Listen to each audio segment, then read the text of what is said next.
رسول اللہ. جب انہوں نے سیدنا بلال کی عادت تھی وہ اللہ کے نبی صلی اللہ علیہ وسلم کی طرف اشارہ فرماتے تھے.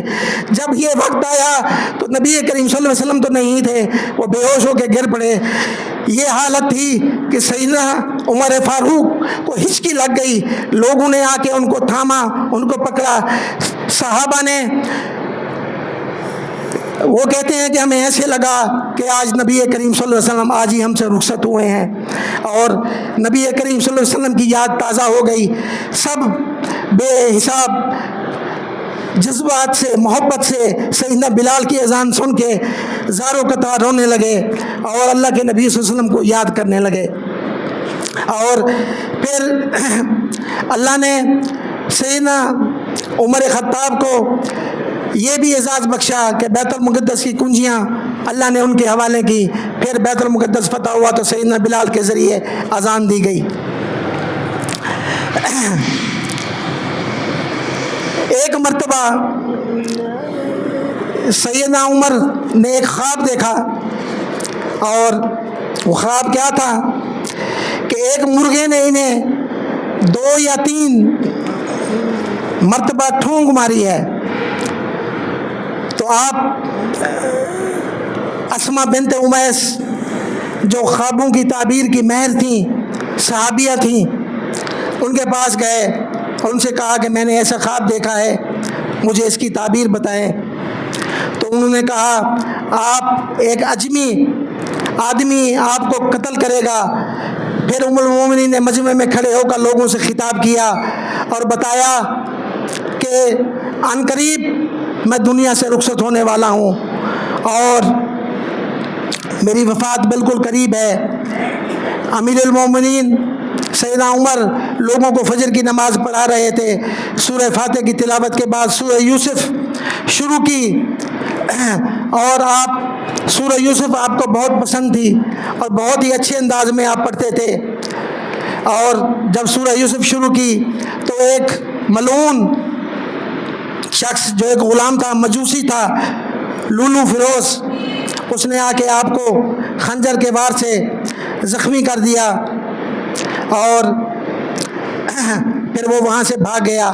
اس نے آپ کے بدن پر 3 کاری ضرب لگائی, 3 مرتبہ زخم کھا کر امیر المومنین جب اس آیات پہ پہنچے سورہ یوسف کی, مجھے اللہ کافی ہے, اس کے سوا کوئی معبود حق نہیں, اس پر میں نے بھروسہ کیا اور وہی عرش عظیم کا رب ہے, گر پڑے.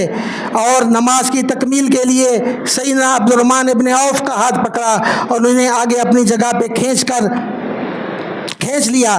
سیدنا عبد الرحمن بن عوف کی قرت شروع ہوئی تو لوگ ایک دم پریشان ہو گئے کہ یہ کیا ہو گیا, سیدنا عمر کی آواز کیسے بدل گئی, یہ کیا ہو گیا.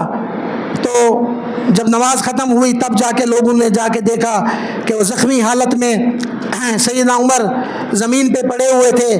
پھر ان کو اٹھایا, ان کے گھر لے جایا گیا اور امیر المومنین کے پاس لوگ آئے اور انہوں نے خاندان کے بچوں کو بلایا. وہ روتے ہوئے داخل ہوئے. آپ نے ایک ایک کر کے سب بچوں کو بوسہ دیا, ان کے سروں پہ ہاتھ پھیرا.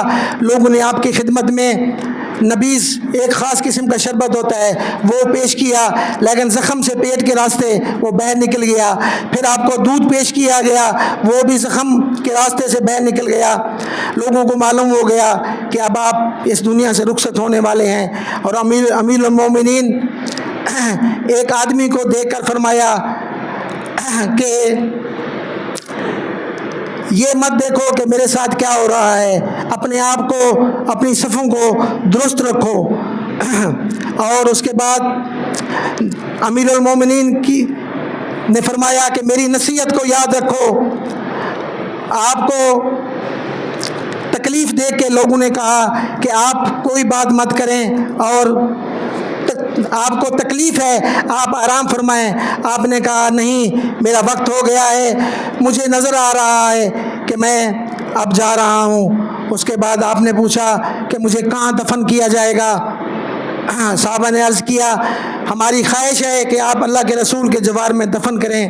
آپ نے فرمایا میں خود کو پاک و صاف نہیں بناتا، میں بھی عام مسلمانوں کی طرح ایک فرد ہوں۔ تم لوگ سیدہ عائشہ کی خدمت میں جاؤ، ان سے کہو کہ عمر خلیفہ مت کہنا، جا کے عمر کہنا کہ عمر کی خواہش ہے کہ مجھے اپنے دوست کے پہلو میں جگہ دی جائے۔ تو ان کا بیٹا عمر بن عبداللہ بن عمر وہ سیدہ عائشہ کے پاس گئے اور ان سے جا کے کہا کہ سیدہ عمر کی یہ خواہش ہے۔ جب وہ ان کے پاس پہنچے تو وہ رو رہی تھی اور آپ نے کہا کہ میرے والد کا یہ پیغام ہے۔ تو انہوں نے کہا یہ جگہ تو میں نے اپنے لیے رکھی تھی، کیونکہ ایک میرے بابا ہیں، ایک میرے شوہر ہیں، اور میری خواہش تھی کہ میں بھی انہی کے ساتھ دفن ہوں۔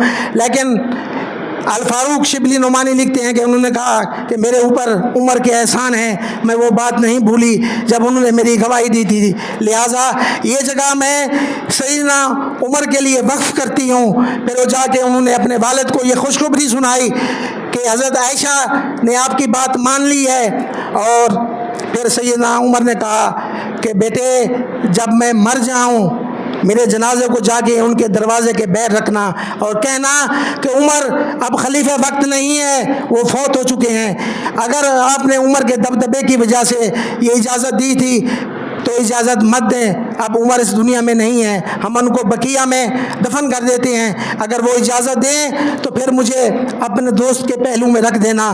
پھر ان کے بیٹے نے ان کی وصیت پہ عمل کی، ان کے جنازے کو لے جا کے سیدنا عائشہ کے گھر جا کے باہر رکھا اور یہ اطلاع دی گئی کہ عمر اب اس دنیا میں نہیں ہے، اگر آپ چاہیں تو ان کو نبی کریم صلی اللہ علیہ وسلم کے پہلو میں دفن ہونے دیں۔ تو انہوں نے کہا کہ یہ تو میں کل سے فیصلہ کر چکی ہوں، میں نے اپنی جگہ ان کے لیے وقف کر دی ہے، ان کو وہاں دفن کیا جائے۔ اور پھر نبی کریم صلی اللہ علیہ وسلم کے پہلو میں نبی کریم صلی اللہ علیہ وسلم کہ جہاں پہ یہ کہتے ہیں سینہ مبارک شروع ہوتا ہے، وہاں پہ سیدنا ابو بکر صدیق مبارک کا سر مبارک ہے، جہاں پہ پھر ان کا سینہ مبارک شروع ہوتا ہے، پھر سیدنا عمر کو دفن کیا گیا۔ پہلے نبی کریم صلی اللہ علیہ وسلم تھے، پھر سیدنا ابو بکر صدیق، اس کے بعد پھر سیدنا عمر کو دفن کیا گیا۔ اور سیدنا عمر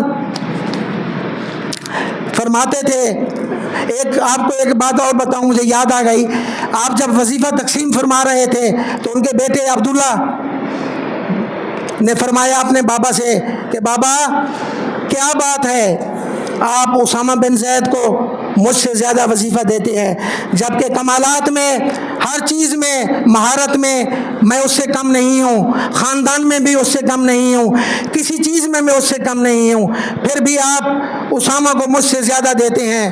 تو سیدنا عمر رو پڑے اور کہا تجھ سے زیادہ اسامہ سے، تیرے باپ سے زیادہ اسامہ کے باپ سے اللہ کے نبی محبت فرماتے تھے، تو کیسے مقابلہ کر سکتا ہے اسامہ کا؟ یہ ہے نبی کریم صلی اللہ علیہ وسلم سے محبت اور ان سے اظہار۔ اور جب ان کی بیٹی، آپ نے یہ واقعہ پڑھا ہوگا، جب ازواج مطہر، ٹائم ہو گیا لیکن کیونکہ موضوع ختم کرنا ہے 1-2 منٹ لیتا ہوں، تو جب ازواج مطہرات کا نبی کریم صلی اللہ علیہ وسلم سے جھگڑا ہو گیا، آپ نے قرآن میں پڑھا ہوگا، تو یہ بات مشہور ہو گئی کہ نبی کریم صلی اللہ علیہ وسلم نے طلاق دے دی ہے، کیونکہ اللہ نے اعلان کر دیا تھا کہ آپ کے لیے ہم نے بیویوں کی کمی نہیں، ہم اس سے زیادہ بھی اچھی اور خوبصورت آپ کو عنایت کر دیں، آپ ان کو محبت سے، عزت سے رخصت کر دیں۔ پھر وہ اپنی بیٹی کے پاس گئے اور جا کے اس سے کہا کہ تو کیا سمجھتی ہے کہ تو عائشہ کا مقابلہ کرے گی؟ عائشہ کے باپ سے، تیرے باپ سے زیادہ اللہ کے نبی عائشہ کے باپ سے محبت کرتے تھے، تجھ سے زیادہ عائشہ سے محبت کرتے ہیں، تو عائشہ کا مقابلہ مت کیا کر اور اپنے دائرے میں رہا کر۔